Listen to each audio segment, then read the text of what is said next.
Assalamu alaykum, hurmatli radio anglashchilar. Bugungi roman anglish saytimizda Tengil Janishib xonim yozgan Ko'z yoshida namdalgan zamin nomli tarixiy aslining 12 dekabr nomli bobini ulab anglitamiz.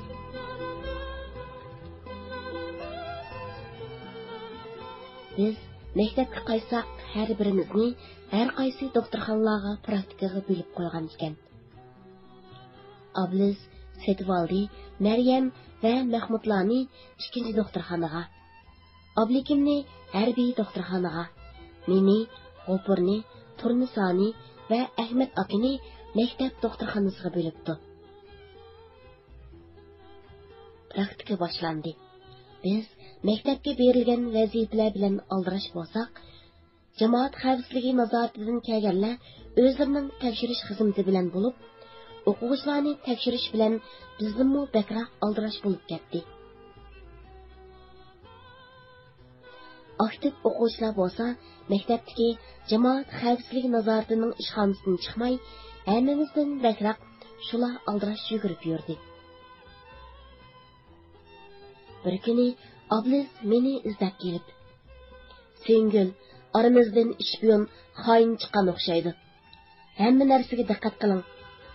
O'z odamlarimizdimi diqqat qilmasak, kim ekanligini hozir taxi bilmaymiz.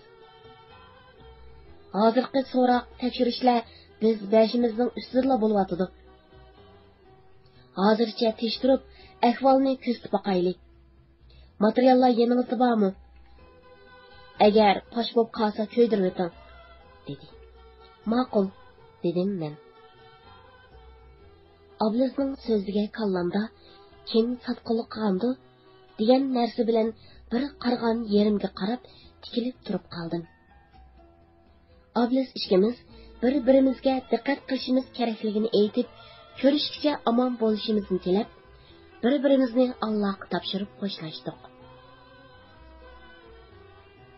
Abliz qaytgandan keyin o'ylanib qoldim. Materiallarni ko'ydirish tashkilotning yo'q bo'lganligi degan so'z.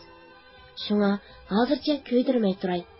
Agar ahvol biz o'ylagandek bo'lmay qolsa, yana ishimizni davom qilamiz, deb o'ylab, materiallarni kishi ko'rmaydigan bir yaxshi o'ringa qo'yib qo'ydim. Bir kuni shundoq bir tush ko'rdim. Tushimda men qumliqqa qumush tikib o'stirmoqchi bo'lib, shundoq jiq qumishlarni bir chetdan sanjib chiqsam, jamoat xavfsizligi nazoratidan kelgan Heliqi Umarjon degan 6-chi kishi men tikkan qumishning eng beshidagi qumishning ustiga kelib, qumishni og'ziga tiqib ko'yilgan edi. Men tikkan butun qumishqa yildizdan o't tushib ko'yib ketdi. Umarjon g'olib holda yejib turg'adek. Uning qo'llariga alam bilan qarab turib uyg'onib ketdim. Qarasam, tushim ekan. Shu tushdan keyin ko'nglim bir qismi bo'lib yurdim. Lekin yanala ishning yaxshi tarafini o'ylay deb, yo'q, ular bilmaydi, aramizdan hech kim fosh qilmaydi deb ko'nglimga tasalli berdim. Lekin yana bir tarafdan, to'xta, ishongan tog'da kiyik yotmabdi degan so'z bor. Yig'yandan bola kelsa qarindoshdan degandek tasodifiy birarsi fosh qilib qo'ysa qanday qilg'uliq? Ishning yomon tarafini o'ylamasam bo'lmaydi degan narsalarni xiyolimdan o'tkazdim-da, o'rnimdan turib, xatchak, qog'oz, jurnal, kitob qatorliq barliq materiallarni yig'ib chiqib ko'ydirib. Bu materiallar ichida 3 viloyat inqilobiy mezgilda besib chiqarilgan jurnallar, sharq haqiqati, har turli materiallar va xatlar bor edi. Ahvol jiddiylashgan sari oblikimmo jiddiy bo'lib ketdi.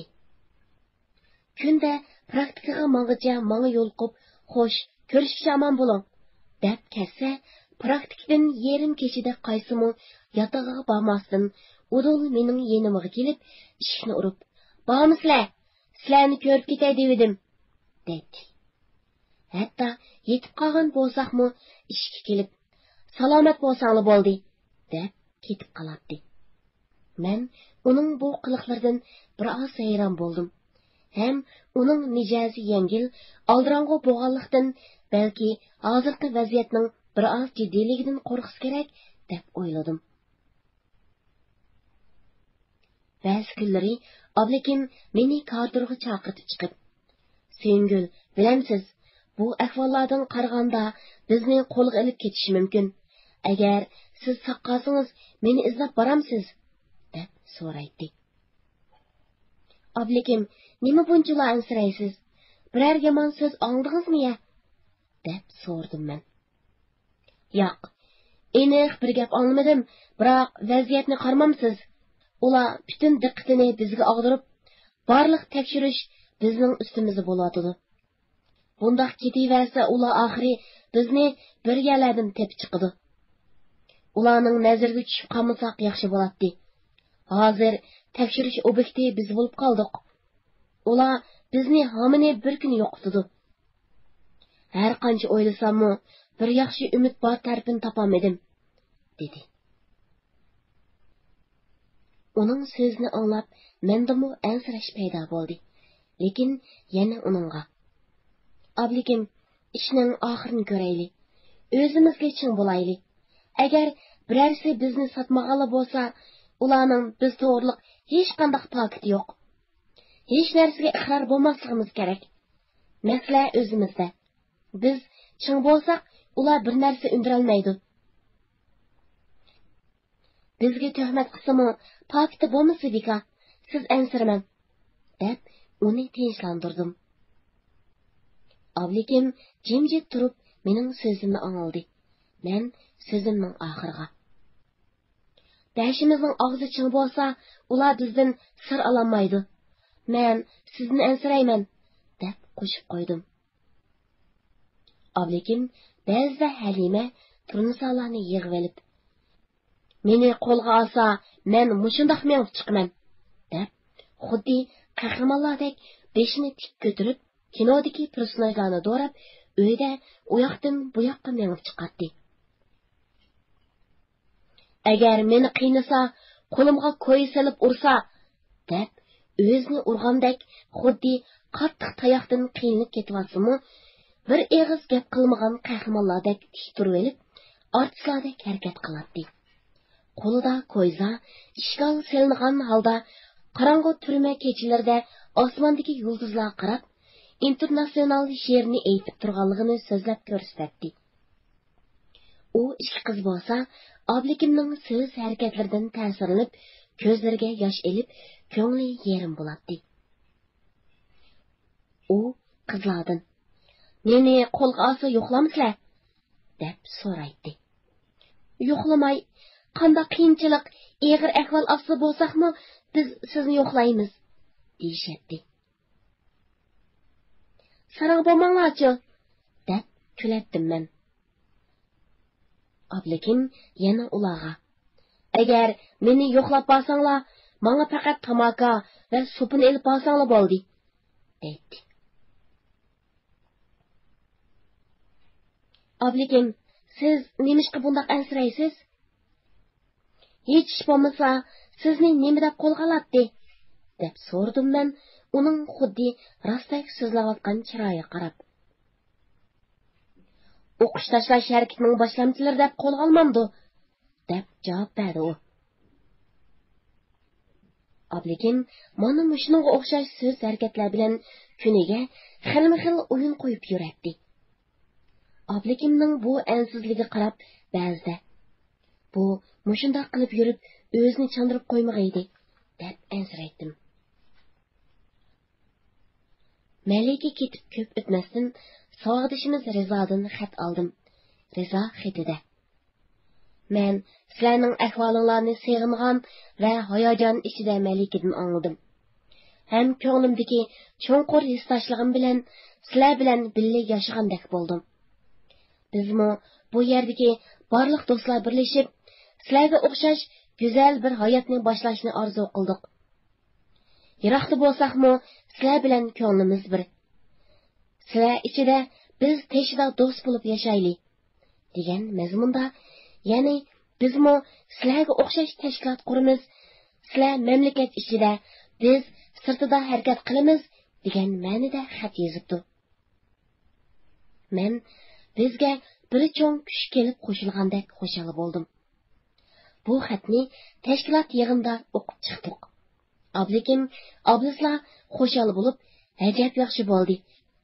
O'z vaqtida bizlarga cho'ng yordam bo'ldi, deyishdi. Ablis, Rizo jigri bor yigit, o'z vaqtida ko'z qarashlarimiz biznikiga o'xshash edi, dedi. Men, biz Sayapulda temir yo'lda ishlagan vaqtimizda Rizo menga asta ishla, bilamsan, poyezd kelsa Shinjonga ofat keldi, degan edi. Ras, shundoq bo'ldi emasmi? dedim. Ahmad to'xti, hozir biz oldirab kelsak bo'lmaydi. Abdunum rayonlik jamoat xavfsizlik idorasining odamlari maktabga kelib, jiddiy tekshirish olib beryotdi. Bu paytda diqqat qilishimiz lozim. Siz Malika bilan Rizo xat yozmang. Mumkin bo'lsa, ularningmi xat yozmay turishini anglatish kerak edi. Pochtadan tekshirib qolsa, ahvol yaxshi bo'lmaydi, dedi. Oblikim, o'tganda maktabdan o'yishtirgan tangsiga bosh pochtaxona xatchak tekshirish bo'limining boshlig'i kelib, bizlar bilan uchrashgan edi. Ular bizga sizlarning maktabdagi o'quvchilar bak uch xat yozdi. Bizg'o mush kunigacha tekshirildi deb tamig' besib avativerdik. Lekin bizdan boshqalarning qo'lga tushib qolsa, u chog'da yaxshi bo'lmaydi. Vallahi deb qo'yinglar, diqqat qilsin, degan edi, dedi. Ablis, rost bir narsa. Bugun men Ziyo Samitga yozgan xatni beribla kechiktirmay, Ziyo Samitning o'z qo'liga topshirib berganligini xabar topdim. Lekin uningdan mush kunigacha biror uchur kelmadi, dedi. Qimmatli radio anglag'ich do'stlar, bu tarixiy aslimaning davomini keyingi qadimliq roman anglitish saytimizda huzuringizga sunamiz. Diqqatda bo'lganingizga rahmat. Xayr xo'sh, Xudoga omonat.